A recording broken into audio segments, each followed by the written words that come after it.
안녕하세요. 돈셰프의 최병문입니다. 자, 오늘은 지난 시간에 이어서 두 번째로 종합소득공제 그리고 세액공제 연말 정산을 이제 준비해야 되는 시기라서 또 시청자분들께 도움을 드리고자 두 번째 시간을 또 준비했습니다. 오늘 수고해 주실 두 분 전문가 김아름, 임재현 전문가님 안녕하세요. 네, 안녕하세요. 네. 자, 지난 시간은 이제 그 카드, 신용카드, 뭐 체크카드 등 공제에 대해서 알아봤고요. 이번 시간은 자, 어떻게 보면 이제 이 최근에 뭐 부동산 관련해서 뭐 세금 정책도 많이 바뀌고 얼마나 복잡합니까? 그래서 더불어 이제 소득공제 또 세액공제도 부동산 또 뭐 월세 등 관련해 가지고 이게 이제 공제받는 부분이 또 많이 신설이 되고 또 계속 매년 조금씩 바뀌거든요. 굉장히 중요한 부분인데 오늘은 그래서 주택자금 관련해서 소득공제, 세액공제 부분을 좀 한번 파헤쳐 보도록 하겠습니다. 먼저 주택자금 관련해서 소득세액공제에 대해서 전체적으로 한번 설명을 좀 해주시죠. 예, 대부분 이제 경제 활동을 시작하면서 청약 통장을 하나씩 꼭 만드실 텐데요. 네. 청약 통장에 저축을 하는 것만으로도 소득공제 혜택을 받으실 수가 있으세요.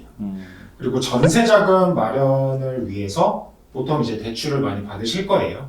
그래서 이 대출 받은 금액을 원금, 이자 상환액을 또 소득공제 받으실 수도 있습니다. 그리고 주택을 구입하기 위해서 대출 받은 금액에 이자 상환액도 소득공제 받으실 수 있고요. 월세 사시는 분들도 있으실 텐데 월세 납입한 금액도 이거는 세액공제를 받으실 수가 있습니다. 오케이, 좋습니다. 그래서 지금 여기 이제 세부 항목을 이렇게 보면 주택 마련 저축 소득 공제라고 해서 세 가지로 나눠지네요. 청약 저축이 있고 주택 청약 종합 저축, 근로자 주택 마련 저축 이렇게 세 가지로 있고 이 부분 한번 보고 그다음에 세액 공제 부분에 이제 월세 세액 공제 또 언급해 주셨는데 이걸 하나씩 한번 좀 보도록 하겠습니다. 청약 저축을 통한 소득 공제 여기에 대해서 한번 또 자세하게 얘기해 주시죠. 정확한 용어로는 주택 마련 저축 소득 공제라는 항목에 의해서 소득 공제를 받으실 수가 있습니다. 네. 자기 명의의 주택을 소유하지 않고 연소득 7천만 원 이하이면서 무주택 세대주라면 연 240만 원 한도로 저축액에 대해서 40%를 소득 공제 받으실 수 있으세요. 그래서 만약에 월 20만 원씩 저축을 청약 저축에 저축을 한다면 소득 공제액은 96만 원을 소득으로 공제를 받으실 수가 있는 겁니다. 최대 한도가 이제 연 240 한도로 이제 받는 거네요. 네네. 자, 그리고 이제 특별소득공제에 대해서 주택자금에 대해서는 또 얘기해 주시겠습니까? 이 특별소득공제에서는 주택 임차 차입금 원리금 상환액이라는 공제 항목이 있습니다. 좀 어려워 보일 수 있는데 주택 임차 차입금이라는 말은 주택을 전세자금 대출을 이제 생각하시면 됩니다. 쉽게 말해서. 전세대출 소득공제라고 보면 되나요? 예, 맞습니다. 전세 대출을 받았을 때 네. 원리금 상환액 소득공제라고 하면 원금과 이자를 이자. 상환액에 대해서 소득공제를 해주겠다. 이렇게 쉽게 풀이할 수 있고요.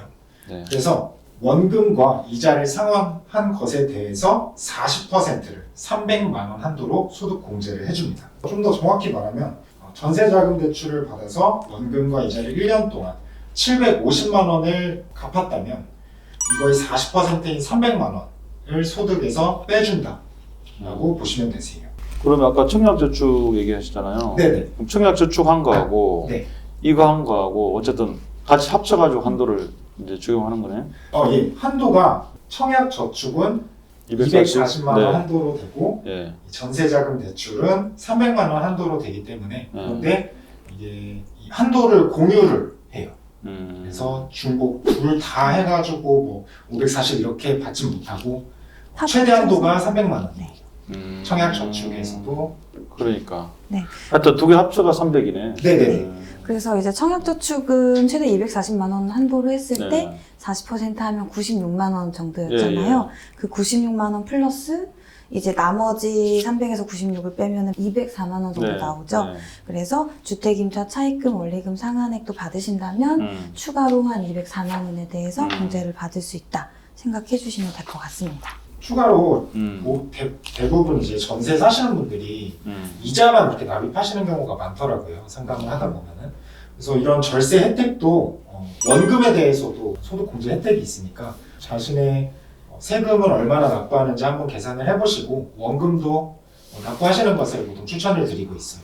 네, 그러면 전세대출 소득공제 상환 받는 그 공제 요건이 있을 거잖아요. 모든 사람들한테 다 해주진 않고요. 네. 이제 집이 없어야 되겠죠. 네. 현재 무주택 세대주인 사람이어야 되고, 그다음에 국민주택 규모 이하의 주택, 그러니까 85제곱미터 이하의 주택에 전세로 살고 있으셔야 되고, 그다음에 실제로 이게 임대인의 계좌로 직접 입금된 것이 확인이 되어야 돼요. 예, 전세 자금으로 썼다라는 네, 확인이 네. 되어야 되기 때문에 이런 요건만 만족을 하신다면 소득공제 혜택을 받으실 수가 있습니다. 그러면 주택담보대출 소득공제에서 또 계속 이어가면 네. 이자 상환액에 대해서 소득공제 부분도 한 번 더 짚어주시죠. 이거는 이제 집을 사기 위해서 주택담보대출을 받은 경우에도 소득공제 혜택을 받으실 수가 있는데요. 네. 이 경우에는 이자 상환액에 대해서만 소득공제를 해줍니다. 아까 전세자금 대출은 원금에 대해서도 해줬지만 이 주택담보대출은 이자 상환액의 100%를 소득공제해줍니다. 기간이나 상환 방식에 따라서는 300만 원에서 1,800만 원 한도로 해주고요. 그리고 이러한 주택담보대출 이자 상환액에서도 공제 요건이 있는데요. 차입금의 상환 기간이 15년 이상이어야 돼요. 그리고 등기일로부터 3개월 이내에 차입한 자금이어야 되고요.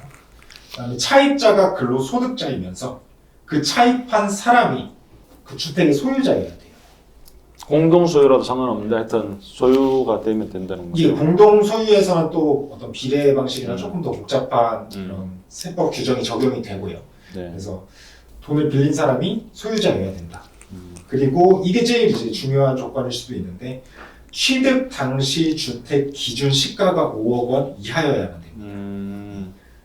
대상 여부가 지금의 실거래가가 아니라 취득 당시의 기준 시가이기 때문에 취득하실 때 공시지가를 확인해 보시는 것을 이제 추천을 드리고 취득 있습니다. 당시에 공시지가 기준이에요? 네네, 공시지가입니다. 공시지가? 네. 저도 한번 확인해 봐야 되겠네요. 확인해 보셔야 될 거예요. 5억 1천만 원 정도 했을 것 같은데 안 되겠네요. 아, 나는. 진짜요? 저는 안 되겠네요. 일단은 총급여 7천만 원. 아, 네. 총소득 7천이 네. 또 이렇게 그분들이 한해서 이게 지금 얘기하는 거네요. 아니요, 이게 이건 제일 좋은 아닌가요? 게 주택담보대출 이자 상환액은 총급여 한도가 없으세요. 아, 이거는 한도가 없어요? 네네네. 많이 버셔도 받으실 수가 있어요. 딱 이 부분만 소득 상관없는 거네요. 네네네. 소득 상관없으십니다. 기준 시가만 상관 있으세요. 기준시가. 예. 근데 이게 그 은행에 이제 내가 주택담보대출 받아가지고 이제 원리금 내잖아. 요즘 대부분 모기지로 많이 하는데 네네. 내고 있는데 이 홈택스에서 다 조회가 되나 아니면 각 은행에서 요구해서 이렇게 다 확인을 우리가 근로자들이 다 일일이 해야 되나? 대부분 다 되신다고 봐주시면 홈택스에서? 되는데 혹시나 안 되시면 그거는 은행에 확인해서 이제 회사에 공제 받으실 때 제출을 하셔야 합니다. 네. 홈택스 가보니까 요즘 엄청 잘 돼 있더라고. 이 네, 정산 맞아요. 시스템이 네. 하여튼 뭐 세금을 떼야 되니까 얼마나 잘 해놨겠어요. 네. 그러니까 웬만한 건 다 있는데 혹시 또 모르니까 내가 이제 드린 질문이었고 또 예. 소득 공제 한도를 이제 한번 보시면 예. 일단 장기 주택 저당 차입금이라는 항목에서도 알 수 있듯이 장기로 돈을 빌리셔야 돼요. 그러니까 상환 기간이 15년 이상이면서 이 첫 번째 항목을 먼저 보시면 네. 고정금리 2고 예. 비거치 방식으로 상환을 하신다면 1,800만 원을 1년 동안 이자 상환액에 대해서 이거 100%다 소득공제를 해줘요. 근데 대부분이 이제 두 번째 항목에 해당이 많이 되실 텐데요. 네. 보통 그 고정금리보다는 변동금리가 아무래도 빌릴 때 이자가 조금 낮기 때문에 변동금리로 많이 대출을 하시고 보통 상환할 때 이제 원리금 균등 분할 상환 방식으로 원금과 이자를 첫 달부터 바로 이제 상환을 하시는 방식으로 대출을 많이 받으시니까 보통 대부분의 경우가 1,500만 원까지 이자 상환액에 대해서 소득 공제를 받으실 수 있다고 보시면 되세요. 그리고 이 이외의 경우에는 이 기타에 해당하는 500만 원까지 이자 상환액에 대해서 소득 공제를 받으십니다. 그리고 조금 이제 상환 기간을 뭐 10년 이렇게 단기간으로 빌리시는 경우도 간간히 있으신데요. 이런 경우에는 300만 원 한도로 소득 공제를 받으실 수 있으세요. 기간에 따라서 이게 차등 적용하는구나. 예. 그래서 만약에 너무 이제 소득이 높다 하시면 애초에 빌리실 때 고정금리이면서 비거치 방식으로 상환하시는 방식으로 빌리는 것도 어떤 절세할 수 있는 전략이라고 볼 수가 있습니다. 자, 이 부분도 진짜 근로자 입장에서는 이게 금액이 크다 보니까 예. 소득 공제 또 받는 금액도 클 것 같아요. 예, 맞습니다. 자, 그러면 이제 월세세 공제 또 요즘 부동산 시장에 보면 이제 워낙 금리도 뛰고 그다음에 부동산 가치가 뛰다 보니까 내 집 마련하는 게 이게 대출도 요즘 힘들잖아요. 맞습니다. 그러니까 이 월세로 전환하시는 분들이 집주인 입장에서도 그렇고 또 근로자 입장에서도 월세 내는 분들이 많이 늘어나고 있거든요.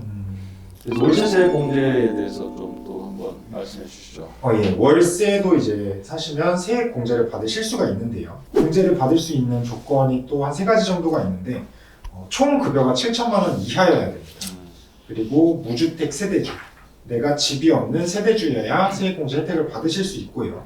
그다음에 시가 3억 원 이하의 주택에서 월세로 사셔야 됩니다. 뭐 의리의리한 주택에 살면서 공제 혜택을 받으실 수는 없겠죠. 시가 요즘 부동산이 많이 올라가지고 그쵸. 시가 3억? 이거 공시시가인 거예요? 아니요, 시가예요? 이거는 시가입니다. 시가예요? 예. 여기도 그래서 총급여가 연봉이 7천이 얘기가 또 나오네. 네, 맞습니다. 이게 기준이네요. 예. 그런데 월세가 이 기준에 해당이 되는 분이 물론 있긴 있겠지만 네네. 그래서 요즘은 많지 않을 것 같아요. 예, 많지는 않을 것 같습니다. 대부분 이제 사회 초년생 분들이 아무래도 월세를 사시는 분들이 많기 때문에 네. 사회 초년생을 위한 어떤 세액 공제 혜택이지 않나 이렇게 생각을 하고 있습니다. 이 공제 금액에 대해서도 또 설명을 해드리면 네. 월세 납부액에 대해서 10%를 세금에서 까준다라고 보시면 됩니다. 그래서 1년 동안 납부한 월세액이 750만 원 한도로 10%를 세액 공제를 해주고요. 총 급여가 5,500만 원 이하라면 공제율을 조금 더 높여서 12%를 세금에서 총급여가 7천 있고 또 5,500 있고 두 가지가 있는 거죠. 예. 그 주택의 기준 아까 3억 말씀하셨는데 네네. 오피스텔 대상이 돼요? 오피스텔의 경우에는 주택용 오피스텔이 해당이 됩니다. 주거용 오피스텔. 예. 예. 주거용이면 해당이 된다는 거예요. 네네네, 맞습니다. 왜냐하면 이제 오피스텔에 사는 분도 많거든요. 최근에 보면. 네. 근데 이게 제가 질문 좀 드릴게요. 이 월세는 지금 세액공제 항목에 들어가고 네네. 아까 이제 앞서 말씀하신 뭐 전세자금 대출이라든지 또 이렇게 뭐 청약저축 이런 부분은 또 소득공제에 들어가거든요. 네네. 세액공제하고 소득공제 이 부분에 대해서 조금 일반인들이 왜 이렇게 뭐 복잡해? 왜 월세는 또 세액공제고 이건 또 뭐 소득공제고 이게 뭐지? 이렇게 물으시면 어떻게 좀 쉽게 말씀해 주실 수 있을까요? 제가 말씀드리면은 소득공제는 내가 직접 버는 그 총급여에서 차감을 해주는 게 소득공제라고 봐주시면 되고요. 그리고 세액공제라고 하면 소득공제를 이제 다 한 남은 금액을 또 과세 표준이라고 합니다. 그래서 그 과세 표준에 따라서 세율이 달라지는데요. 그래서 과세 표준 곱하기 세율을 하신 게 이제 산출세액이라고 또 해요. 그래서 산출세액에서 세금을 빼주는 항목들이 세액공제라고 봐주시면 될 것 같습니다. 그러니까 기본적으로 이제 소득이 있으면 소득에서 먼저 공제하는 게 사실은 더 크겠죠. 그죠? 네네. 맞아요. 그걸 빨리 좀 이렇게 최대한 공제받는 걸 키워놓고 그러면 과세 표준이 줄어들면 그게 이제 또 세율을 이제 적용하는데 그게 또 이제 세액 공제까지 이제 또 추가로 받는 게 그런 건데 월세는 어쨌든 하여튼 이 세액 공제에 들어간다 이런 얘기잖아요. 네네, 맞습니다. 오늘은 주택 관련해서 월세 공제, 주택 관련 저축, 또 주택 청약 공제 등 주택 관련한 연말 정산할 때 소득 공제, 세액 공제 챙겨야 될 부분에서 이제 말씀을 나눠봤습니다. 두 분 전문가 수고하셨습니다. 예, 고생하셨습니다. 고생하셨습니다. 감사합니다.